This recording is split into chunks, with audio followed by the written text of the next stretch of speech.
So another question regarding the stadium expansion at Johnson and Lehman. There seems to be a little bit of confusion at the public hearing. Somebody had came to speak for that measure, and maybe I'm the one confused because they felt that it was the Johnson and Lehman stadium expansion included an expansion of the track.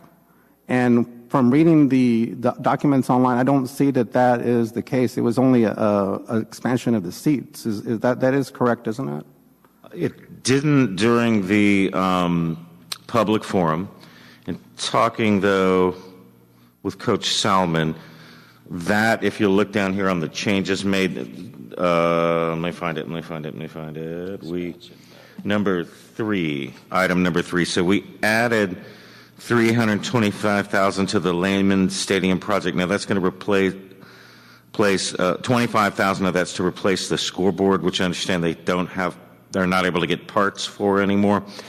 And this repair West End retaining wall, I don't think it expands the track, but I think it fixes a problem with the outer lane on one of the track pieces. So that is now included based into the Lehman portion of the stadium. There's not an expansion. There's no track expansion, sir. Okay, it'll remain 1 mile, I believe, with 4 laps. And I think the public comment was related to the Johnson track specifically. Okay, so the item. Oh, I apologize. I thought it was for.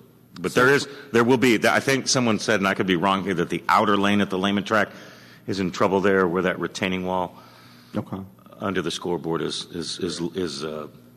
what's the proper term? Leaning or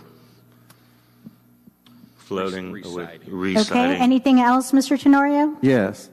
So footnote number 3 then, regarding the stadium project to replace the scoreboard and the repair of the West End retaining wall at Lehman High School, that was something that did not go through the bond committee, or did it go through the bond committee? That was added after the public forum. That was added after the public forum. Okay. And then regarding the expansion, so if we're playing varsity games at Lehman and Johnson, does that are there new requirements because you have a varsity UIL game versus a JV game? So for example, is there requirements for different type of lighting? Is there a requirement for different type of turf grade? And is there any other types of things that are required if UIL varsity football game versus a JV game, which is what we're playing at those stadiums at this point in time? I am unaware, but I will make myself aware of that and get back to you on that. I don't believe so, but I will find out. Okay, thank you. And also regarding the, I think it was mentioned during the public hearings that it was felt that it would be cheaper in the long term to upgrade the stadiums at the high schools versus building a new facility. Is there some type of paper spreadsheet analysis or something that the administration did to do a cost comparison?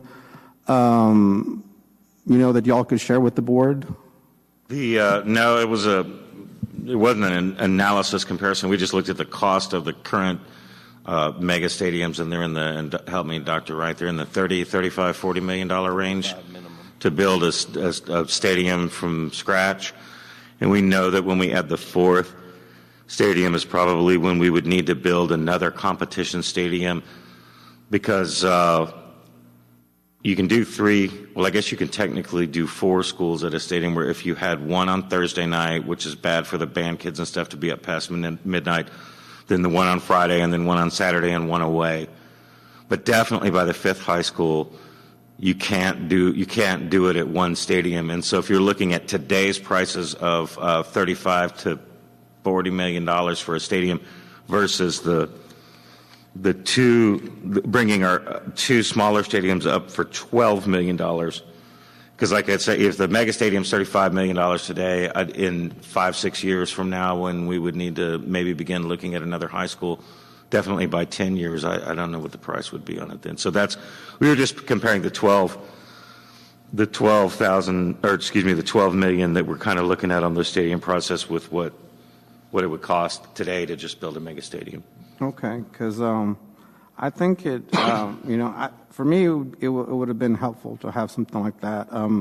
So as far as the other facilities that support the varsity sports at Shelton, for example, I was trying to think of things that would they be needed to be improved at the high schools, and if they would be, what would those costs be? So, for example, I was thinking, locker rooms. Do we have adequate locker rooms to do that? Do we have, areas for, like, if you're going to have the two sets of bands, I suppose, like two varsity bands at one stadium, I suppose that's why you want 4,200 more seats per. So that's covered there. But are there other types of costs? Because what I'm trying to get at is I don't want to go to the voters and say, hey, give us this money. We want to add seating capacity and then later we go back, but now we need to add some other stuff. And we didn't know, the voters didn't know about that. So not only were they approving 4,200 extra seats, but there's other costs associated with playing games there that we're going to have to come up with later, which really increases the total cost of that. It may be paid for out of future bond or somewhere else, but I want to be cognizant of that. The numbers, and it'll be on the detail, I think it'll be on the detail slide right now. It includes not just the seats, but concessions, and I believe the additional restrooms required. There is one consideration, and it's going to be something to deal with. Anyway, next year at Shelton Stadium, there are 3 locker rooms. There's the Hayes High School home one. There's the one that the visitors use, and there's the one that is permanently dedicated for the Lobos. Next year, during varsity games, even regardless of what happens with the bond, you're looking at 2 schools now having to maybe share one of the locker rooms. So there's 3 schools that would need kind of a home one, but it wouldn't leave one for our visitors. So we're going to have to kind of work around that logistical challenge. So the locker room space, I guess, would be, because each of the 3 high schools, they would have locker room space for the home team as well as one for the visitor team, like a dedicated locker room where the kids can leave their gear in their locker room and not have to move it back and forth. But it just reminded me that is something that we're looking at Shelton Stadium for at least next year, regardless of kind of aside from this. But it's kind of one of the points that we were discussing when looking at do we consider this and recommend it to the board as a potential route forward. Okay, and for the detailed presentation that Mrs. Orozco was talking about for next week, one of the things that I think would be helpful is to know what the cost of running a crew of workers and security at a home football game is right now at Shelton. Because, conceivably, if we have varsity games going on at all 3 schools, we will have weeks where we'll have 3 home games at all 3 schools. That means we'll be running, security, we'll be running a crew of stadium workers. We're outsourcing most of the stadium workers. We're also have some staff, district staff that's available at Shelton right now on call in case the lights go out or something happens, and we pay them to be there. So those are all costs that are associated with running a varsity game. And so I'd like to know what the cost is there, and I would make the assumption that there's probably a similar cost at all 3 schools. So we'd be running like 3 crews. We could be conceivably running 3 crews on any given Friday. I think we're probably, well, yeah, with the three stadiums, you'd have them all 3 on Friday, but without the 3 stadiums, I think you'd have them all 3 still. You just have 1 on Thursday, 1 on Friday, and 1 on Saturday. And we have a home game pretty much, I think, right now, like the person being on call and everything. I think every week either Lehman or Hayes is home and the other one switches off. But we can get some sort of an estimate cost numbers on what it takes to run the game.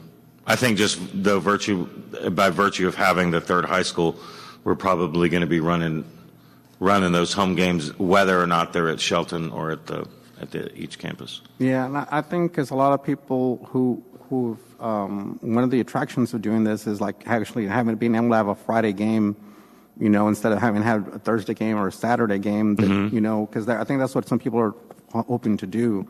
So I think it's conceivable that, I think a lot of people, if they're voting for this, they're hoping that there's 3, Friday night games versus a Thursday night game or a Saturday game, because I think that's what some people are trying to avoid. So that's, this Thursday are especially hard because the kids might not get back from an away game, or even a home game until after midnight, and then they've got to turn around.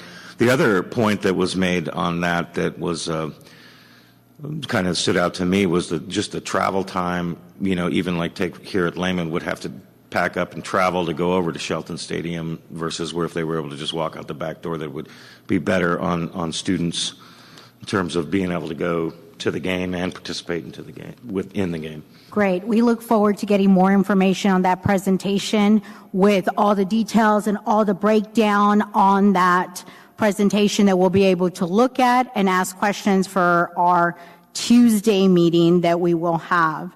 Okay, Board Secretary Petrie, letter Q, recap. We'll now recap the questions and/or information required